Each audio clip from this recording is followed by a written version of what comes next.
boa tarde, minha gente. Boa tarde a todos os polos, a todos os mestres presenciais e alunos que se conectam conosco nesta tarde de terça-feira, dia 8 de novembro do ano de 2022. Estamos iniciando mais uma transmissão de aulas para o curso técnico em administração. A disciplina é Economia e Mercados. Câmbio. Estou diretamente do Estúdio 5. O Isnaba, meu diretor de imagens. A Rosário é nossa prof assistente. E nós vamos juntos nessa aula até as 15 horas e 45 minutos, tá bom? Beleza? Kathleen Talmas, o que você está fazendo aqui no curso de administração? Você veio botar o povo para dormir aqui na aula, Kathleen? Câmbio. Não sei se ela ainda está conectada aqui. Ou se ela já saiu correndo para outra aula. Oi, câmbio. Estou olhando aqui pelo chat, tem Dom Expedito Lopes, Esperantina, que na verdade não é Esperantina, não é? É Coivaras, que está conectado com a gente. Aí tem Lagoa de São Francisco, tem Paulistana, Picos, Queimada Nova e Sigefredo Pacheco.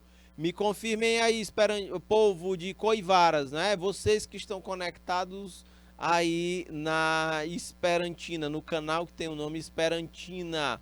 Minha gente, vamos estar falando de economia monetária e falando de novas tendências da economia monetária na aula de hoje. Muito bem, vamos adiante. Deixa eu calibrar minha canetinha mágica para a gente estar trabalhando aqui. Vamos lá. Aqui está o nosso roteiro de aulas. O objeto de conhecimento. Quais são os assuntos que a gente tem para tratar hoje? Economia monetária e novas tendências. O objetivo de aprendizagem da aula de hoje é analisar as novas tendências monetárias relacionadas. Vamos dar um destaque aqui falando um pouco sobre criptomoedas. Da teoria à prática, tem 3 questões complementares para ajudá-los a reforçar todo o conteúdo que a gente discute na nossa aula de hoje, ok? Tudo bem? Câmbio. Minha gente, fiquem à vontade. Fiquem muito à vontade para compartilhar dúvidas, exemplos ou observações aqui pelo chat, tá bom? Bacana. Então, vamos adiante. Eu quero, antes de iniciar o nosso conteúdo, tem 3 questões aqui que eu quero mostrar para vocês, reforçar, porque nós já trabalhamos isso aqui na aula passada.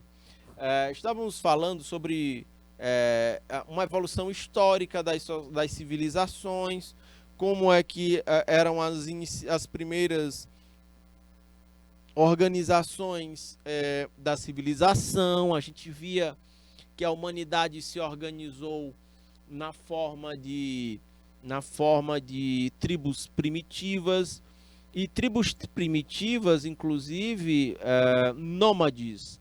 Eles se deslocavam de um lado para o outro na medida em que haviam recursos disponíveis nessas regiões. A gente chegamos a tratar por aqui. Também nós temos também essas tribos nômades. Elas acabaram ao longo do tempo se fixando às margens de rios e começaram a se tornar sedentárias. Começaram a praticar uma organização, elas começaram a conviver de forma mais organizada, inclusive. Então, nesse sentido, a gente tem a economia de escambo, as trocas diretas de mercadorias. Só que houve a necessidade do surgimento da moeda. As moedas foram surgindo, foram sendo testadas as melhores alternativas de mercadorias que poderiam funcionar como moeda, até chegar aos metais preciosos, que foram quem razoavelmente vem se consolidando, se consolidaram na época como os melhores instrumentos monetários, né? Só que essa coisa vem evoluindo, ela chega aos dias de hoje. Então, você vai vendo surgir novas modalidades de moeda, novos meios de pagamento. É sobre isso que a gente vai discutir na aula de hoje. Mas, qual é o ponto?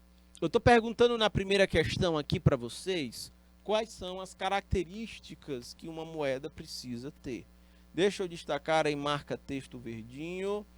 E eu tenho aqui, uma moeda precisa ter como característica a homogeneidade, ela precisa ter a inalterabilidade, a dificuldade de ser falsificada, de ser fraudada, para dar mais segurança para os indivíduos que interagem no mercado. Ela precisa ser transferível, não necessariamente você vai saber quem foi o portador da moeda, não é? Isso é importante. Também nós teremos aqui a indestrutibilidade, ou pelo menos a capacidade que a moeda venha a ter, né, de ter uma vida longa, uma vida útil mais longa. Também a divisibilidade, ser capaz de fazer, de negociar e fazer pequenas transações econômicas, né? Nós temos também a facilidade de transporte de manuseio, é uma necessidade que qualquer moeda precisa ter. Essas são as características. Se a gente for falar de duas funções que uma moeda precisa ter, eu tenho essas duas aqui. Ela precisa ser meio de pagamento, ou seja, aceita pelo mercado como forma de liquidar débitos, né, de saldar dívidas. E a moeda precisa ser reserva de valor. Eu preciso que ela reserve valor ao longo do tempo. Que se eu guardar moeda agora, que ela consiga preservar seu valor daqui a um mês, daqui a 3 meses. Esse seria um cenário ideal. Na vida real, a gente vai ver que existe um fenômeno econômico chamado de inflação. E na inflação, inflação é uma alta generalizada nos preços das coisas. Ou seja, com a mesma quantidade de moeda, a gente acaba comprando menos coisas, porque a inflação corrói a reserva de valor, o poder de compra da moeda. Para dar um exemplo para vocês, no Brasil foi lançado recentemente uma nota de R$ 200. Eu nunca vi nem comi, eu só ouço falar, né? Nunca mexi, nunca peguei na nota de 200 conto. E nesse sentido, com a inflação vigente no Brasil, essa mesma nota de R$ 200, na verdade, ela só tem um poder de compra hoje estimado em R$ 165. Ela perdeu valor ao longo do tempo. A nota de R$ 200. Sacaram isso, então isso acaba comprometendo essa função da moeda de reserva de valor. Bom, muito bem. Uma outra questão posta aqui é a demanda por moeda, demanda precaução. Nós vamos tratar ainda disso ao longo da aula de hoje, mas dando spoiler ou adiantando, se procura moeda pelo motivo precaução para fazer face a despesas extraordinárias ou incertas, ok? Que sejam imprevisíveis para pessoas, para governos e para empresas, tá bom? Essa é a ideia. Muito bem, sou o professor Fernando Galvão, nós vamos juntos nessa aula até às 15h45. Minha gente, nós vamos falar de demanda por moeda. E na demanda por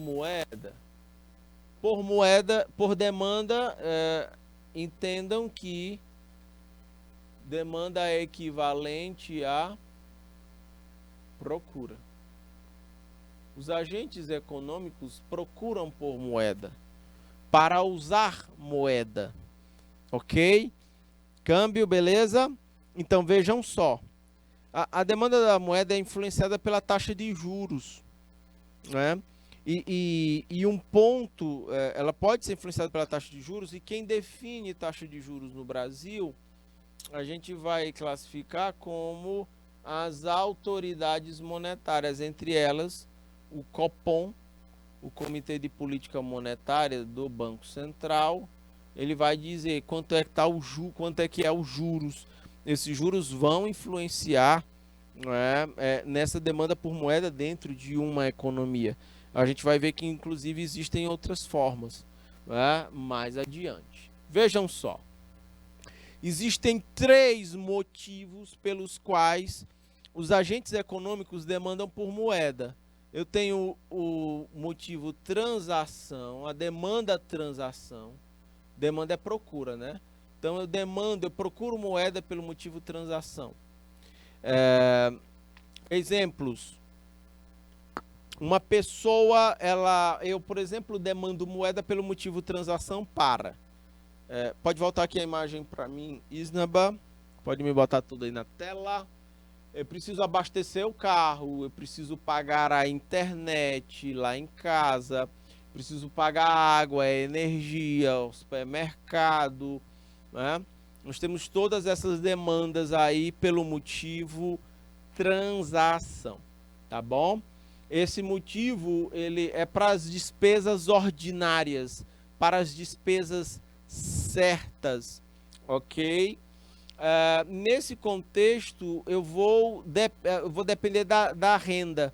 Quanto maior a renda eu tiver, mais eu vou estar demandando aí. Essa demanda, transação depende da renda. Percebam que quanto menos renda a pessoa tem, as necessidades estão postas, mas ela não vai conseguir suprir esse ritmo aí de demanda por transação. Ela vai ter contas a pagar e vai ter falta de dinheiro para pagar essas contas, para quitar essas contas, entendem? Isso é a demanda transação. Eu estou dando como um exemplo uma pessoa, mas isso se aplica também a uma empresa. A empresa tem que pagar funcionário, tem que pagar água, energia, aluguel, tem que comprar os insumos e matérias-primas para o processo produtivo. Isso é demanda pelo motivo transação, são despesas certas, são despesas ordinárias, suas obrigações para com os credores, suas obrigações para com os fornecedores. Sacaram? Isso também depende da renda, depende do faturamento que a empresa consegue ter, né, no girar dos seus negócios. Também demanda moeda pelo motivo transação os governos. O governo tem que pagar os servidores públicos, tem que pagar pelos serviços que o próprio governo contrata, pagar água, energia, quem sabe aluguel, se o prédio não for próprio do Estado, né? Tem que pagar diárias de funcionários, combustíveis de carros, é o custeio da máquina. Então, todas essas despesas, elas são ordinárias, elas são certas. Isso é demanda transação. Também depende da renda, ou seja, da receita que o governo, que o Estado tem diante de suas despesas. Tá bom? Beleza? Um outro tipo de demanda, por favor. Dúvidas, exemplos, observações, por favor, fiquem à vontade, tanto pelo chat do IPTV como pelo chat do YouTube. Demanda precaução, aí ela já entra quando você procura moeda, mas não é para gastar, é para guardar. E você guarda para proteger de fatores extraordinários ou incertos, para eventos imprevisíveis. Quando você tenta guardar moeda para se proteger contra a incerteza. Isso é demanda de moeda precaução. Também depende da renda, porque se a pessoa tem uma baixa renda e ela gasta tudo com consumo, não vai sobrar para ela estar reservando grana ao longo dos meses para fazer um colchão de reserva, fazer um fundo de reserva para um imprevisto. Entendem?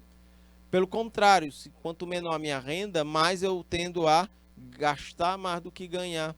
E aí eu vou ter que cobrir meu déficit. Então eu não tenho como fazer demanda precaução. Baixa renda atrapalham pessoas, atrapalham empresas e governos a demandarem moeda pelo motivo precaução. Ok? E também tem um outro tipo de demanda, né, que é a demanda pelo motivo especulação. Pode ampliar o slide todo aí na tela, Isnaba. A demanda pelo motivo especulação é quando você guarda recursos financeiros, grana, mas não é para se proteger de eventos incertos e nem para comprar, né? E nem para gastar com despesas ordinárias ou certas. É quando você guarda grana para aproveitar oportunidades de investimento, oportunidades de entradas em investimento, ok? Vamos detalhar tudo isso ao longo da aula, ok? Olha aqui um motivo transação. As empresas, elas precisam, por vezes, por falta de caixa próprio, elas vão buscar crédito no mercado financeiro para financiar as suas operações. Tem empresa que vai lá e capta grana correspondente a 3 meses de aluguel para uma empresa que está começando, para ela conseguir respirar, entendem? Para ela conseguir respirar e ter pelo menos 3 meses de aluguel para fazer vender seu produto, prestar seu serviço, ter grana em caixa para poder pagar esse financiamento, esse crédito aí, tá bom? Ou para compra de máquinas, equipamentos, ou o próprio fluxo de caixa. Isso é demanda de moeda pelo motivo transação. Sacaram? Tem esse link aqui que vocês podem entrar depois para dar uma lida nesse artigo. Vejam só, já para o motivo precaução, ele funciona como uma reserva financeira. Ele serve de suporte para que os negócios ultrapassem períodos de crise e inclusive consiga se reerguer. Tiveram muitas empresas que tinham reservas financeiras e que tiveram que queimá-las no período da pandemia. Tiveram que queimar no período da pandemia para poder sobreviver, para passar por aquele momento. Era uma grana que estava reservada e acabou sendo gasta na sobrevivência empresarial. Nesse período tão difícil, onde teve que haver distanciamento social e fechamento parcial dos mercados. Sacam? Também, para o controle financeiro, a ideia é fazer com que haja um aumento das chances de sobrevivência para montar essa reserva financeira ou esse fundo, né, de proteção. Para que isso aconteça, meus caros futuros e futuras técnicas em administração, é muito importante monitorar o fluxo de caixa, gerenciá-lo. E o fluxo de caixa, ele corresponde a todas as entradas e saídas de grana do caixa da empresa, receitas e despesas, né? A gente precisa monitorar isso para, inclusive, fazer com que receitas sejam maiores do que despesas, para que eu consiga ter sobra de caixa e possa estar, de repente, construindo essa minha reserva financeira. Tá bom? Beleza. Esses são pontos.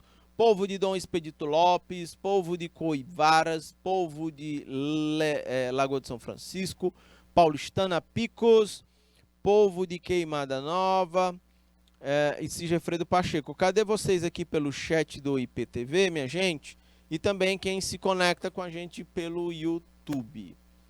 Vamos adiante. O fundo de reserva, ele nada mais é do que o ato de destinar, ainda falando do motivo de demandar moeda por precaução, é destinar parte do lucro da companhia para a criação de uma reserva financeira. Literalmente, aqui, formar um fundo de reserva é literalmente a fuga da dor. Você troca a busca pelo prazer pela fuga da dor. Você abre mão de distribuir lucros para os sócios, de fazer mais investimentos para manter uma reserva caso algum imprevisto venha acontecer. Sacam? Isso é fuga da dor. Não é? Você abre mão da busca pelo prazer pela fuga da dor na gestão, tá bom? O objetivo principal aqui é ter liquidez, é ter recursos financeiros para lidar com despesas inesperadas em situações de emergência. E a gente vive numa sociedade, pode voltar a imagem para mim, Isamba, e botar a tela cheia. A gente vive numa sociedade, inclusive, cada vez mais muito contaminada de muita incerteza, muito volátil, né? Eu digo volátil, é muito incerta. Você tem uma sociedade cada vez mais ambígua, onde uma mesma coisa pode ter diferentes significados. É nesse sentido todo que reforça a necessidade de termos pontos de segurança ou reserva. Mas um outro tipo de demanda por moeda é o motivo especulação. No motivo especulação, aqui a grana também é reservada, como no motivo precaução, mas aqui na especulativa, mas recursos financeiros guardados, eles têm os propósitos são diferentes. Né? Eles eventualmente são convertidos em uma aplicação ou eles buscam uma aplicação financeira rentável. Eu guardo grana, mas o propósito é para quê? Sacam? E aí o para quê é para fazer investimento. Quantas vezes, pode botar a imagem aqui para mim, Isnaba. Quantas vezes não deve ter acontecido com vocês a seguinte questão? Surge uma oportunidade de investimento, aí você... Cacetada. Me faltou grana agora para aproveitar essa oportunidade de investimento. Não sei se vocês, por serem muito novinhos, também seja uma coisa comum. Mas eu garanto para vocês que no futuro, ao longo da vida toda de vocês, vocês vão se defrontar com essa situação.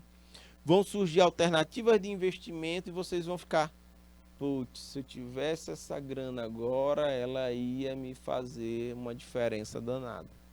Sacam isso?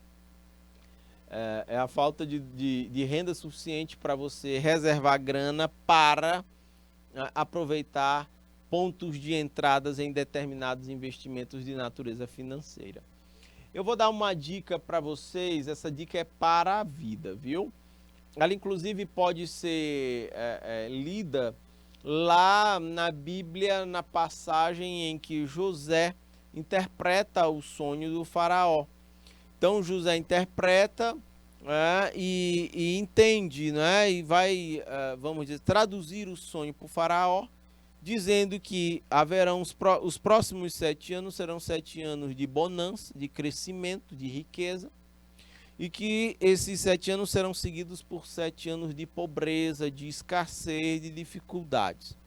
Então José pega e recomenda ao faraó que os próximos 7 anos sejam de realmente parcimônia, de controle, de gestão, onde não se deva gastar de forma descontrolada, deva reservar a riqueza gerada naquele período para que ela possa servir como uma reserva para garantir que o Egito sobrevivesse aos 7 anos de carência, de escassez, de dificuldades. O próprio faraó pega e alça o José a um cargo de conselheiro e gestor. E assim ele o faz. Quando eu menciono isso, é porque eu quero dizer para vocês que a economia ela funciona de forma cíclica. Por momentos a economia está em fase de expansão ou em contração. Isso é da natureza econômica. Agora, como nos comportarmos diante desses diferentes cenários? Isso faz toda a diferença. E aí qual é a dica para a vida que eu digo para vocês? no momento em que mais vocês ganharem grana, e aí é um movimento quase que natural, é quando as pessoas tendem a buscar o prazer, é a busca do prazer. Quanto mais a pessoa ganha grana, ela tende a elevar o seu padrão de consumo, o seu nível de gastos, né? E geralmente ela faz isso financiando as coisas. Financia casa, financia carro, financia os móveis, financia eletrodomésticos, compra o celular caríssimo em tantas prestações, entendem? Geralmente a pessoa faz isso. Qual é a recomendação? No momento da vida de vocês em que vocês mais ganharem grana no mercado de trabalho, tentem controlar o padrão de consumo de vocês, para o mais adequado possível. Eu não estou dizendo para vocês chorarem miséria, não. Mas vocês manterem um padrão de consumo razoavelmente controlado de forma a gerar essa reserva. Não gastem tudo com consumo. Tentem gerar reserva. Essa reserva a ser acumulada, tá bom? Porque em momentos de crescimento econômico, as coisas todas tendem a ficar mais caras. Imóveis, carros, eletrodomésticos ou qualquer outra coisa parecida. Por quê?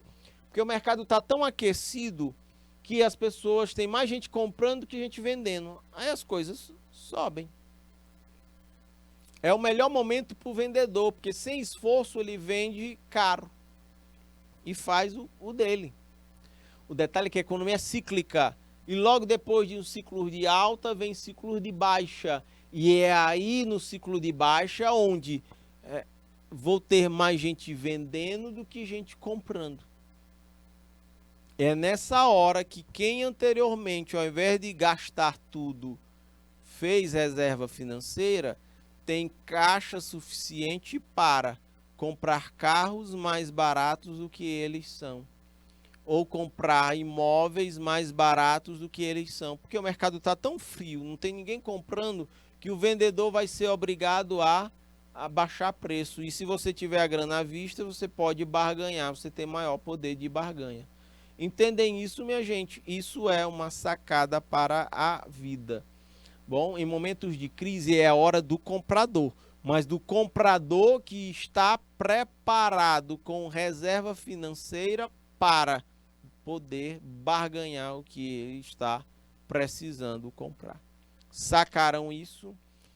E aí eu estou falando de motivo de especulação. Por exemplo, nos imóveis, tem gente que compra imóvel na planta, que é mais barato, porque quando o prédio é levantado, há uma valorização, aí ele vende, ele compra na baixa para vender na alta. Em aplicações financeiras, em demanda de moeda pelo motivo de especulação, a grande sacada é entrar na baixa e sair na alta, né? É essa, e você embolsa e lucra a diferença, o delta. Ok, minha gente, tudo bem? Esses são pontos que merecem destaque, já que a gente está falando de economia monetária. Pode ampliar o slide todo aí na tela, Isnaba, por favor. Agora, também é importante a gente entender a mecânica de oferta de moeda. E existem dois pontos de vista sobre oferta de moeda. A primeira é de a oferta ser entendida como um elemento exógeno. Exógeno equivale a, só um minuto, exógeno, a moeda, a um elemento de fora, né? Fora, definido fora da economia. E isso ocorre através do Banco Central, que é quem, vamos dizer assim, emite a moeda na economia. Não é? Okay? A moeda, a quantidade de moeda que circula na economia está definida pela autoridade monetária. Na Idade Média eram casas de custódia. Atualmente a gente tem os bancos centrais. Se você entrar no site do Banco Central, lá vai estar no site a informação de quantas moedas, notas de R$2 estão circulando na economia, quantas notas de 10, de 50, de 100, de 20, de 200 estão circulando na economia, ok? As autoridades monetárias, elas vão decidir a quantidade de moeda. As autoridades monetárias decidem a quantidade de moeda que vai ser emitida na economia pelo governo em um determinado período, ok? Essas autoridades monetárias emitem uma quantidade de moeda suficiente para garantir o funcionamento do sistema econômico. O mercado, compras, vendas, mercado de câmbio, mercado de crédito, mercado de todos os tipos de natureza. Ok? Moeda exógena. Olha aqui, eu trouxe nesse slide uma foto com a imagem do Banco Central. O Banco Central fica lá em Brasília, beleza? Nós temos aqui, e é engraçado, porque eu já andei algumas vezes em Brasília, mas eu não cheguei aí no Banco Central, mas me lembro demais. Já cheguei, já rodei por aqui em Brasília, a ponto de ver esse prédio aqui, ó, a sede do Banco do Brasil. Mas não, acho que por questão de tempo não deu para andar um pouco mais e ver a sede do Banco Central. Mas já andei aí no trecho e não encontrei esse prédio, vocês acreditam? Atualmente, minha gente, o papel moeda e o dinheiro na forma de moeda, né, as moedinhas, eles são emitidos pelo Banco Central, né, no mundo inteiro, né, na verdade, nos países.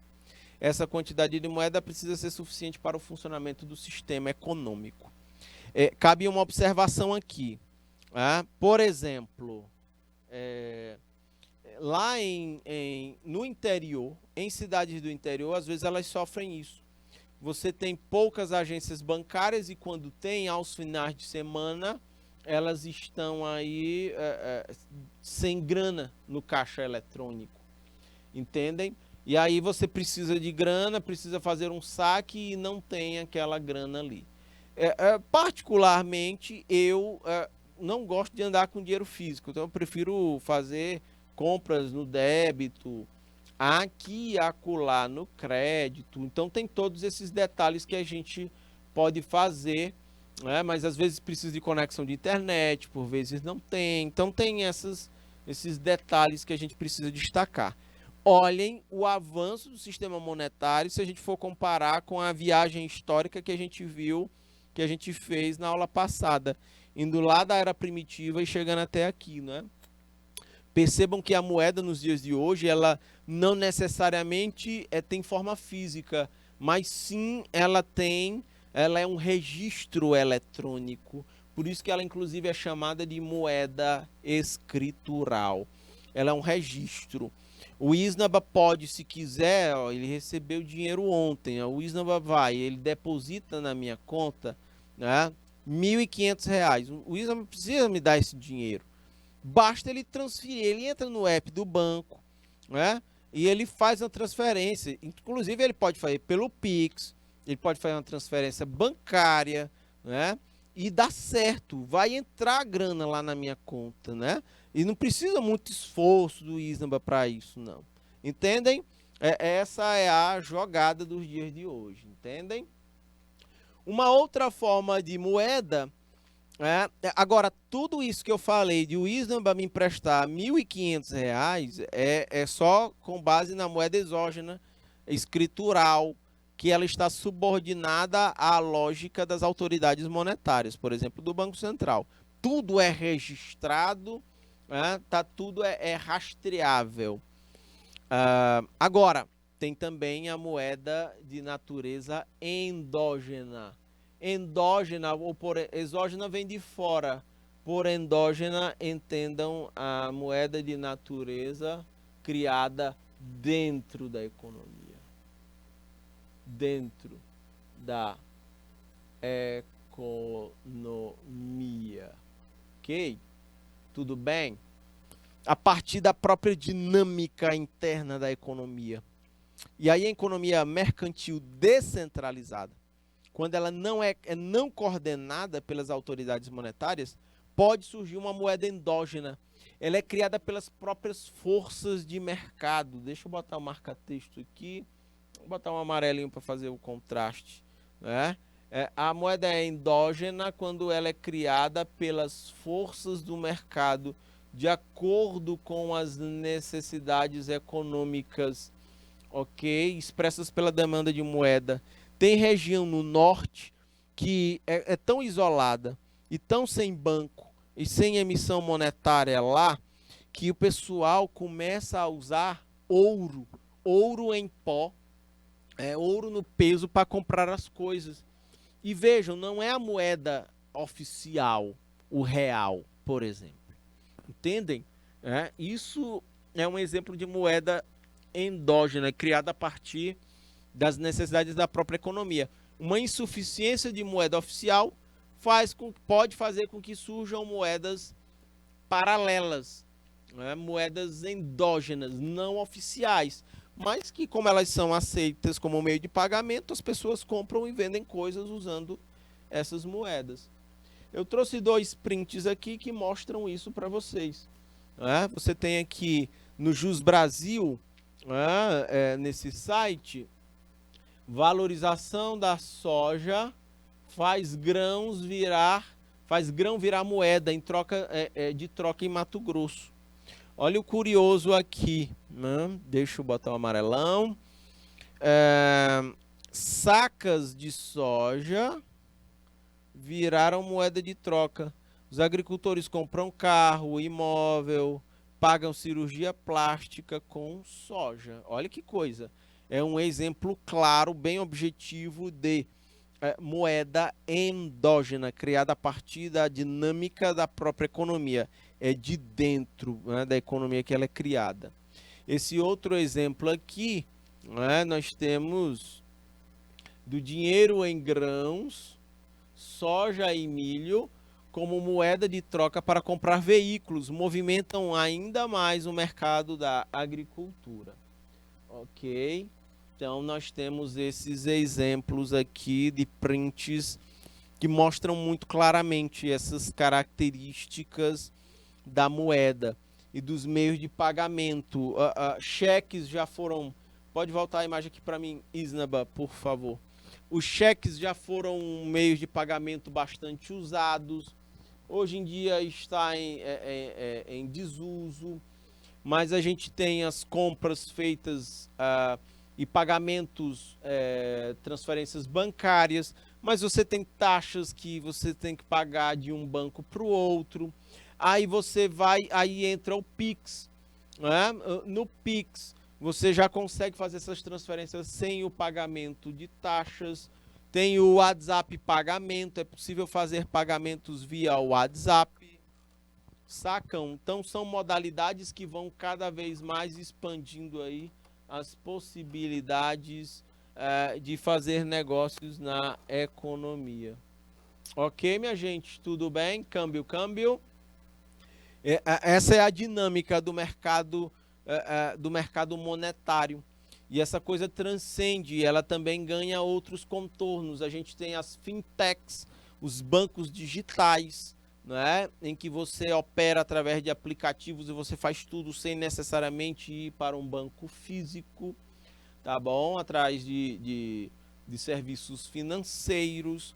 Também entra na conta as chamadas criptomoedas, as moedas digitais, né? Que hoje elas é um tema bastante polêmico, muito interessante, né? Eu já estudo economia monetária há um certo tempo, confesso que eu acho muito interessante as criptomoedas como uma alternativa. Óbvio, é um mercado que está em amadurecimento ainda.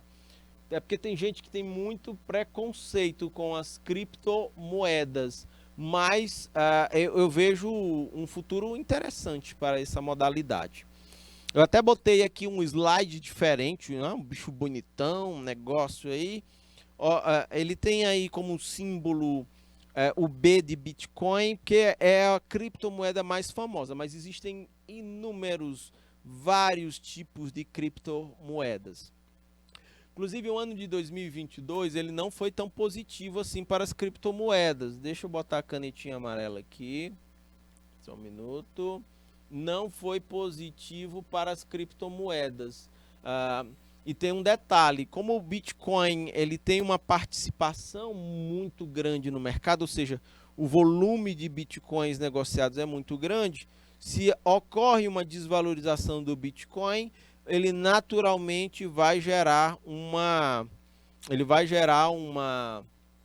desvalorização nas demais moedas. Sacam isso? Câmbio. Ok, minha gente? Então, a gente tem esses reflexos aí. E tem várias coisas, eu posso até voltar nas características de uma moeda. Por exemplo, uma moeda precisa ser indestrutível. Pois bem, vejam que uma moeda digital ela não tem forma física. Ela, a princípio, é indestrutível. Uma moeda precisa ser divisível, a divisibilidade, ok. Uma moeda digital ela é perfeitamente divisível. Mais do que moeda física, né? Você nem as moedinhas têm para fazer as frações. Numa transação via Pix, compra com débito ou com criptomoeda, você consegue fracionar valores, né, muito precisamente.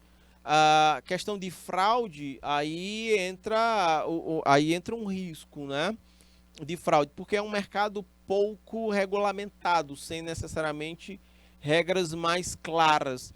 Mas na medida em que ele for amadurecendo, né, esses riscos eles vão se reduzindo de golpes usando criptomoedas, tá bom? É perfeitamente transferível, né? São características muito interessantes. Apesar disso, minha gente, e dessa desvalorização do Bitcoin desde janeiro até agora, em 2022, as empresas brasileiras vêm apostando para fidelizar clientes, fazendo negócios com Bitcoin. Exemplo, a Nubank, o banco digital, uma big tech, uma fintech, uma empresa financeira com base tecnológica, e também a gigante do e-commerce, o Mercado Livre. Genericamente, minha gente, uma criptomoeda, a gente pode dizer que é um tipo de grana, de moeda, mas ela é completamente digital. Além disso, ela não é emitida por nenhum governo, né?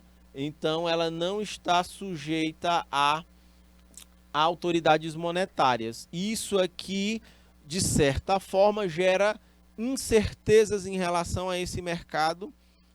Isso faz com que alguns investidores tenham medo. Hoje, as criptomoedas são muito mais usadas como especulação do que para compra e venda de coisas. Quando o mercado amadurecer, certamente isto vai florescer. Tá bom? Beleza? Isnaba, estou olhando para o relógio, são 15 horas e 44 minutos. Eu vou encerrando o nosso encontro por aqui, viu, minha gente? Grande abraço, fiquem com Deus. Tem questões complementares aqui. A gente se encontra na próxima semana. Tchau, tchau.